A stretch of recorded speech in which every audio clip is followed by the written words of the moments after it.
Друзья, всем привет! В сегодняшнем видео хочу вам рассказать и показать, как на автомобиле, допустим, будем использовать BMW, но так можно любой марки автомобиля, устранить скрип моторчика печки или свист моторчика печки. Вот. Есть такой простой способ, чтобы не разбирать полностью печку. Буквально я уже открутил воздухан. Снимаем мы его. Как вы видите, здесь находится вентилятор моторчика печки.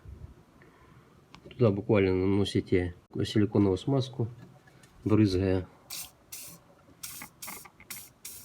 Скажу сразу, что этот метод вам хватит буквально на недели-две. Дальше опять появится свист моторчика печки.